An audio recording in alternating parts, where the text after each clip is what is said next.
Welcome. So we do have a small group. Normally you're used to probably talking a lot about tech stuff. We're not going to talk about that tonight. We're going to talk about a lot of the other things that are really important to your careers, a lot of the things that you have to do a lot, and a lot of people really hate doing, which is presenting. Some people can just do it, right? Like, it's this amazing skill set, and some people are really fantastic at getting up there, talking in a way that is really compelling, and you're excited to be there in that presentation. But most of you went through college probably, and instead had to sit through a lot of horrible lectures that looked like this, and you usually fell asleep like this. It's pretty common. What are those things that you hate when you get in a room and someone's up there talking? What are the things that they do that you hate? When they read right from the slide. Absolutely. That's the worst. When their back is to you, and they're just reading off of a slide. I could have been at home, you could have just said this to me, I could have read it there. What else?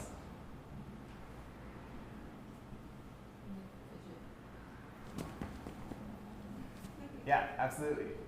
Weird, random body language that doesn't make any sense.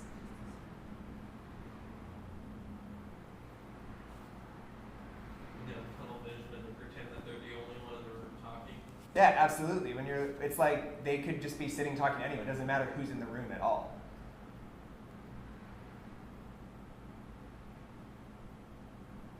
When they fill up a lot of space and just want to keep talking, that's something I really hate. I really hate I had this dean of I went to school for architecture, not software architecture, but real like building architecture. And our dean is a great guy named Bruce Lindsay, and every other word out of his mouth whenever he talked was It was so freaking annoying. I hated that. It really, really bothered me because he's such a great guy. He had so many good things going for him, but it was such a pain listening to him talk anytime. So you've all seen this. You know these horrible practices. You've sat through these lectures, and then you get a chance to get up there and present, and you're going to do so much better, and you're going to revolutionize, and it's going to be exciting. And then you get up there and do the same thing. Right? I'm guilty of it. We're all guilty of getting up there and doing the same thing. We have a lot of really bad role models when it comes to talking in front of people. We think it's a skill we can't have, which is wrong. We think that there's not really a good way to do it. You just kind of do whatever's been done before. We're going to talk about a couple things specifically about what really good presenters do. The first thing is they speak really naturally. They break down barriers. It's like having a conversation. Doesn't matter what size that room is, doesn't matter how many people are in there, doesn't matter what you're talking about. You can talk like a human being. You don't have to get up there and start rambling on and on in a very unnatural way. Or doing things that make it unnatural. Standing weird. Talking in monotone. Only having one tone the entire time. So a lot of things that people do that really get in the way of just being natural. And then overall, keeping it really simple. From design to what you're trying to talk about, how you're talking about anything, it needs to be really, really simple and straightforward. We're going to start by watching one of my favorite presenters. Has anyone seen the TED Talk by Brené Brown? She has 2. Great. She is absolutely, absolutely wonderful. It's a TED Talk on vulnerability specifically. She also has one on shame. Both really, really good, kind of scary topics. I promise you, she's wonderful. We're going to watch about a minute of her. And while we're doing that, I would love for you to just think about not what she's saying, but what is she doing? How is she presenting herself? What is she doing that is really good and in contrast to all the bad stuff we had earlier in that list?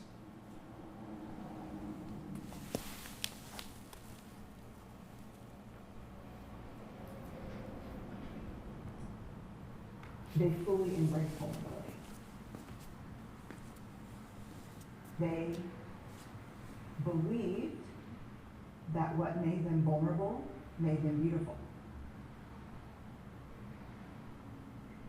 They didn't talk about vulnerability being comfortable, nor did they really talk about it being excruciating, as I had heard it earlier in the shame interviewing.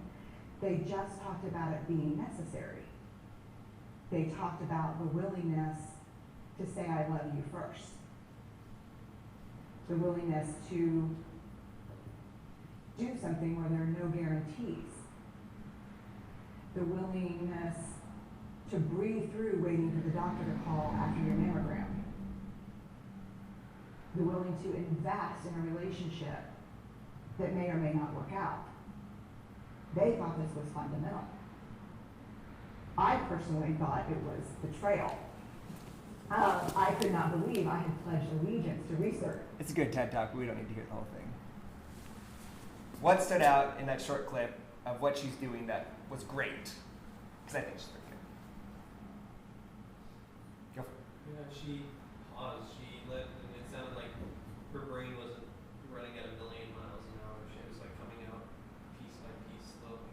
Did it seem weird and disjointed? Like weird to hear it? Seems like she was talking just to me. I'm not even sure how she did that. Yeah, absolutely. What else did other people notice? What else was Brené Brown doing? She was seeing connection with all of she was talking. Yeah, she had a lot of conviction. I also really like her body language when she's talking. She, like, it is like she's talking to you because she's like,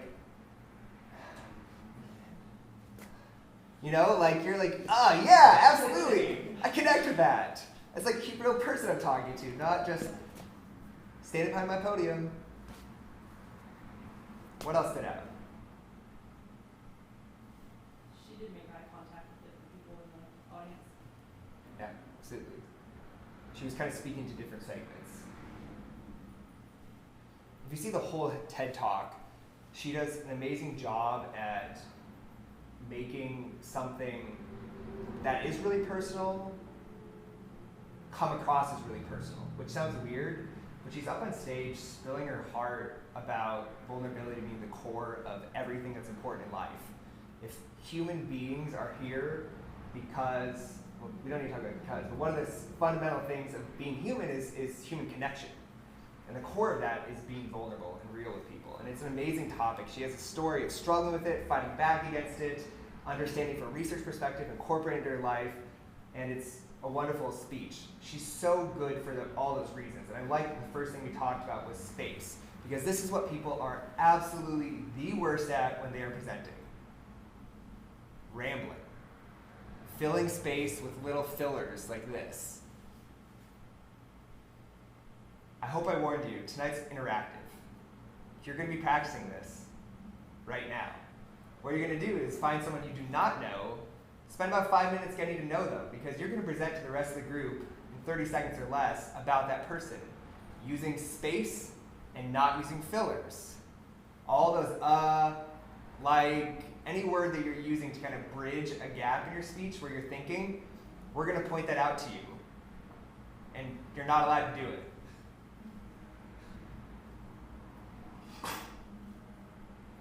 Okay, what concerns do you have before we do this? It's kind of nerve-wracking. There's like 10 people here. There's only like 10 people. It's so few. And you're going to point out every time I do it for the rest of this speech, so I have it much worse than you. You only have to do it for 30 seconds. Okay? Find someone you do not know, get to know them. So, example of this. Hi everyone, I'd like for you to meet Colin D. Colin is from whatever location. He went to school at Westminster College. While he was there, he happened to miss out on the wonderful Eric Harvey. Colin right now is doing this. And here's another fun fact about Colin. That's it. Not too hard. Okay, good. Find somebody you don't know. How did that feel? There's like 10 people here. What do you got to lose? I forgot everything. It's funny, like just the little act of standing up and talking to other people, your brain is like, oh, I'm going to go over here for a while. I'm sorry. You're going to think about this a lot in the coming weeks. I'm really not sorry. It's one of those things that you think about in your speech all the time once you start becoming aware of it. Stop using those little words. Space is okay. Space is great. How many people here are designers of some sort? A couple hands, yeah? White space, right? White space. It's great. Makes everything sound better. You focus in on what people are saying when you're not rambling through it quickly. You're not filling up space like I am right now. I'm just trying to talk a lot and have all these things in the way. People listen when you focus. Get rid of the other stuff. Yeah? So how do we get better? Because I give presentations and Keep practicing. Got me better in Keep the last practicing. 4 years. Have people point out those little fillers that you're using. Record yourself. Like, I'm gonna watch this and I'm kind of nervous but also really excited because watching yourself present, you get rid of all your bad habits because you're like, oh, I can't believe I did that. That's so awkward. Like, why would anyone do that? So that's my suggestions. We're gonna move on to talk about another person I really like. Has anyone heard of Simon Sinek? Read his book Start With Why? Cool. I'm so glad because a lot of people have seen these at times. So Simon Sinek gave this speech at University of Puget Sound, this little school in Tacoma. My sister actually goes there. And the quality of the video is not great. His content is phenomenal. We're going to talk about what he's saying. We're also going to look at how he's saying it and why he's saying it that way. What are the things that he's doing as a great presenter? Because we talked earlier, you don't get a lot of good examples of good presenters.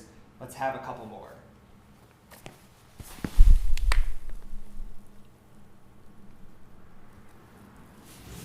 And why is it that the Wright brothers were able to figure out controlled powered manned flight when there were certainly other teams who were better qualified, better funded, and they didn't achieve powered manned flight? The Wright brothers beat them to it.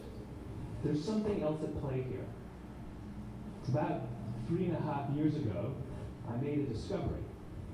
And this discovery profoundly changed my view on how I thought the world worked, and it even profoundly changed the way in which I operated it.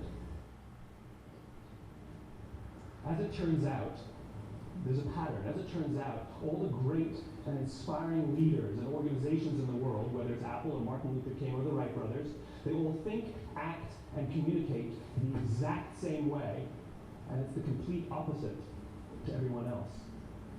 All I did was codify it. And it's probably the world's simplest idea. I call it the golden circle.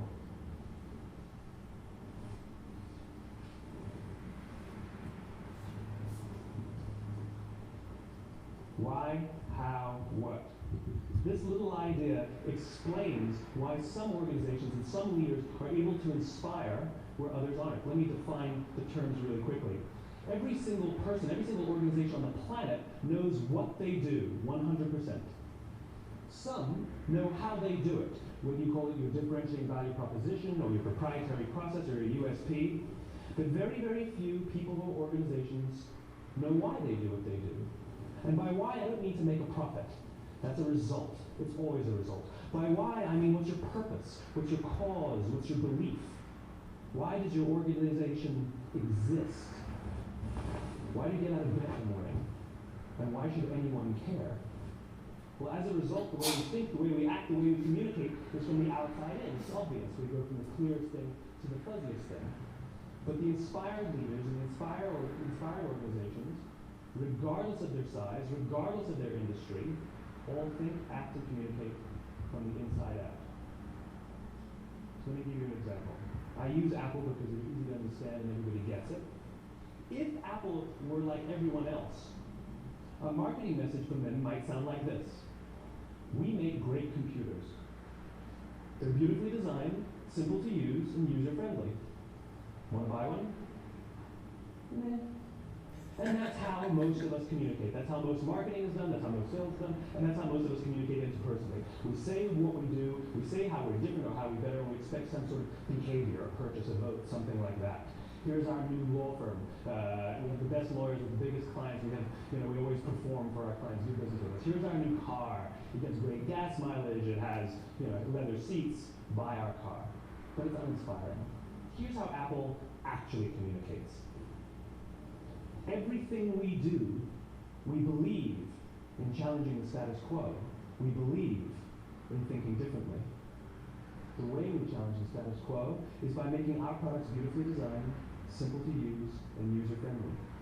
We just happen to make great computers. Want to buy one? Totally different, right? You let me buy a computer from me. All I did... Totally different, right? Totally different. I love that idea. People don't buy what you do, they buy why you do it. We'll come back to this. What did you notice about Simon Sinek that was really good? His body language Phenomenal. really emphasized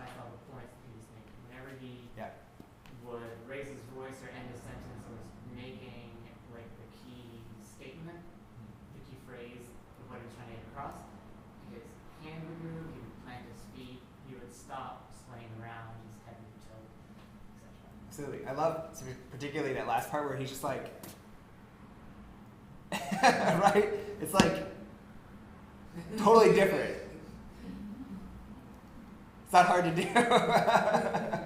What else stood out about Simon Sinek? Well, it was just interesting when he was explaining the motivators for the unsuccessful business types. That was the only place he actually used a couple of filler words. Yeah. It did make that specific moment, that phrase, that logic, seem faulty because he hadn't used filler words anywhere else, and then he threw them there. Absolutely. He's talking about the lawyers. Yeah. I think it was unintentional, but it sounds like I wish it was intentional. I think overall, you're right. He was purposely changing what he was saying to kind of echo like, Yeah. it's kind of boring. Oh, we have all these great features on our computers, and they're really fast, and it's going to be cheaper for you. You want to buy one? Versus when he's really like, you like know when he's doing it. Yeah, absolutely. So I think along the same lines, tone, body language, all those things are really connecting a lot with his message, and part of that came through with fillers. Right. It's a really great TED Talk. I'm really glad we brought up body language, and that's purposely why I use that, because now we're going to practice body language. Content does not matter. I'm going to give you content. I'm going to give you things to say, so you don't have to worry about that. We're going to break them in groups in half, so we're like 5 and 5. We're going to have these sheets that have different emotional states in them. So it might be enthusiastic, amused, mellow, cocky. And about every 10 seconds, one person is going to read one of these out. You're going to be reading off the page. And you're going to do about 3 or 4 of them, trying different things. You're going to change your body language. You're going to change your tone. And it's not just the, I'm going to get louder, and then I'm going to get quieter and kind of like this. But really, play it up. Go over the top. People read a lot more of your body language. Your content is like some small, insane percentage of what people actually really pay attention to. How you say it is much more important. So let's work on how you say it. I'm going to give you content. All you have to do is read the magazine article. And then someone's going to say, read it like this, read it like this, read it like this. Okay? Can we split it in half, 5 and 5? Weird. Yeah, totally. The content's super dry. Yeah. So it's hard to like liven it up. That's why you really have to go over the top. It looks like you had fun. It looks like people were kind of struggling with it a bit. Don't forget nonverbal is a big part of it too. What is your body saying? You can be really closed. You can be really open. There's a lot of ways you can approach things. People, some like to move around. There's like this nervous energy, and you're like, that's not helping me at all. You can totally change the tone of a room in 2 seconds. So those things matter. Knowing what emotion you're going for and what you're trying to do. Very easy to manipulate that in a room. You just got to be aware of it in yourself. So to what Simon Sinek was saying, this is the body language part. Should have showed you that already. Our body says a lot. Best picture I could find. We've all heard this idea of keep it simple, stupid. We get so wrapped up in all the things we're trying to do. We make it so complicated. We put together this presentation for work, for friends, showing our slideshows of our trips. I don't think anyone does that anymore. But we make stupid slides like this with all these things on it. And you're not even listening to me anymore because you're reading the stupid things I wrote up here, and you want everything to be about you. And that's not egotistical, but I'm up here saying something. I want you paying attention to me and not reading my stupid slide. So let's make it about why you're here. Let's make it really simple. This is the actual notes that I made for this presentation when I wrote it initially. I started with, why am I doing this? I want you to walk away as a better presenter. I want you to have actionable skills immediately. Not me talking about all these different things and you walk away going like, oh, that was kind of cool. I want you to walk away with concrete things. I can do this and I'm going to be a better presenter immediately. Promise you. Both these things we tried today, you're going to be better if you can get those figured out for yourself. And then I went down into more and more of how am I going to do that? What's my approach? How are we going to step through that? But we got to start with why. This presentation started with why. Sitting through a bad lecture sucks. We don't want to repeat that. So let's make you a better presenter. That's why you're here. Good speakers speak really naturally. They break down barriers. There's a fantastic book called The Naked Presenter, which is not about being naked, but it's by a guy named Gar Reynolds. I love this book because it's all about simplicity and about this idea of breaking down barriers. So get rid of the podiums, get rid of all the things that are breaking you apart from your audience, and do as much things as you can to be natural, to make it like a conversation. That's why it's so easy to watch Brené Brown. There weren't all these things in the way. Whereas most of your professors would stand behind that lectern or that podium and read off of some notes they had in front of them. I don't have notes. I don't have things I'm standing behind. I'm just talking to you. So it's a really good book. And really, really simple slides what he talks about. These things should reinforce what I'm saying. It shouldn't be about reading what is behind me. So keep it simple. Have really nice, simple slides, and end with fun pictures. This is a long time-lapse photo from the International Space Station. I always really liked it. Now we're going to get into questions. What can we talk more about?